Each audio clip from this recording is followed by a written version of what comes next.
চলে যাব সেটা না। আমরা পৃথিবীর 7 ভাগের 1 ভাগ মানুষকে মেরে দিয়ে যাব। 850 কোটির মধ্যে 100 কোটি প্লাস আমরা মারব। তবে সবচেয়ে বেশি মারব আমরা বৌদ্ধ জাতিকে, চীন, কোরিয়া এবং এই শ্রেণীর যারা মুসলিমদেরকে এইভাবে নির্যাতন করেছে।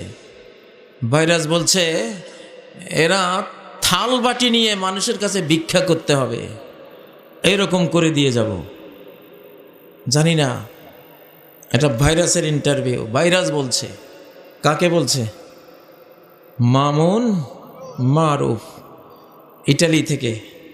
স্বপ্নটা আমি দেখি নাই, মামুন মারুফ বলছে।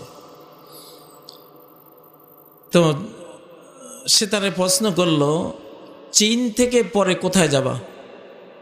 সে বলল